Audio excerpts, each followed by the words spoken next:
So, you're looking to get more efficient in Premiere Pro? Well, I got some really good tips here that'll help you do just that.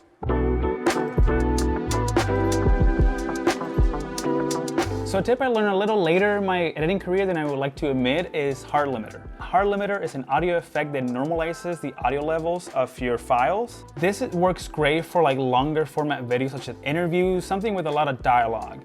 So basically what you're gonna do is you're gonna type in hard limiter in the effects tab, and then you're just gonna drag that into your audio file. You're gonna go to effect controls.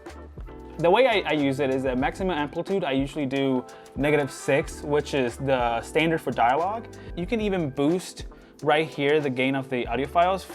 And let's say that we do 10, for example. So the purpose of this effect is that no matter how much you boost an audio file, it'll keep it at -6. So we did that. So we can just copy and drag all the audio files and then just do copy paste, and it's applied to all the audio files.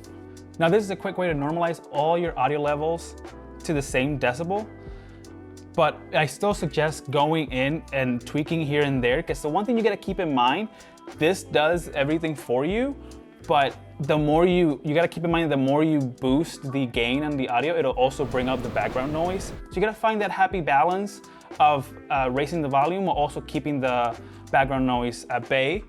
Or if you need to boost it that much, then just add a little bit of noise reduction to it. So it's not the final mix, but it really has saved us a lot of time in when you were doing volume, when we're doing a lot of videos back to back, when we're doing longer format videos, it really gets it all to match up very nicely and quickly. And then you can do a little bit of tweak here and there afterwards, but it does get us there a lot faster. So definitely recommend it. So the next tip is actually this little device called a Loupedeck. It works by letting you download or make custom shortcuts for your software of choice, for animation, editing, streaming, whatever you can think of. You can program keyboard shortcuts into it, as well as things that take multiple clicks to get there, like renaming a sequence, duplicating a file, disabling a clip, or even setting frame from 4K to 1080p instead of doing multiple clicks to get there. It's just there at the tap of a button, ready to go. So it comes with a set of dials that I use a lot to adjust the framing of a shot, scaling, the position. It works great for color grading. If you want to adjust temperature, white balance, contrast, anything, it all does it there very quickly. And it's very nice to just have it on the go rather than having to switch between editing tab and color tab. It's great. And in the app, they already have preset shortcuts that you can download and you're just ready to go, but then you can also tweak them afterwards. So the possibilities are endless. So just play with it for a little bit and figure out what works best for you.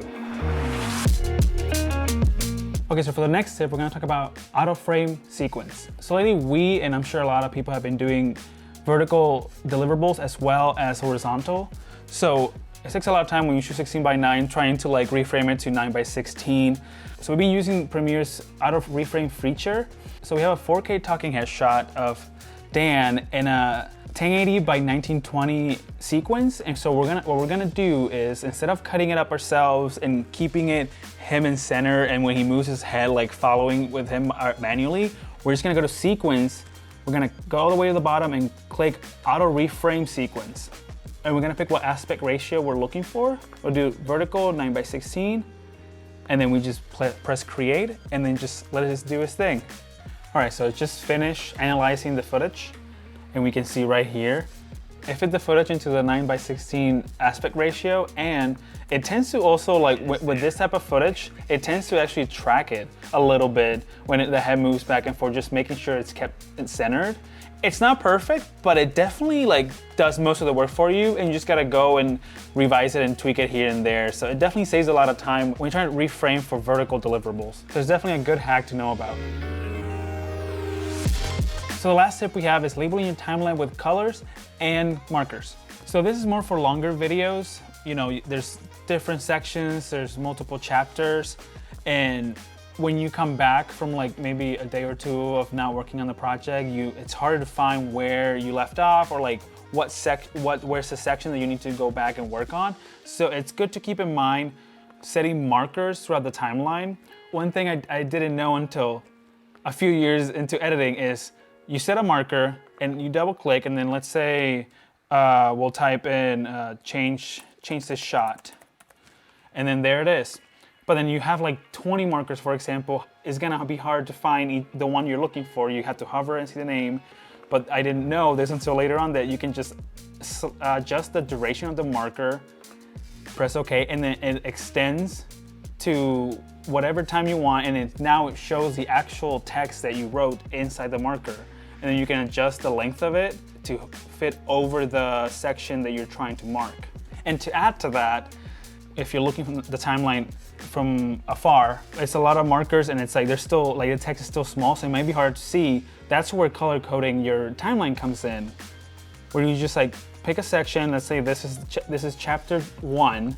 So you go to label, and then you pick a color that you like, lavender, for example, and then if you're looking at the timeline as a whole, you can see the chapters and the sections separate a lot quicker, and you can just find the one you're looking for if you memorize the color that it was and just go in there and just start working.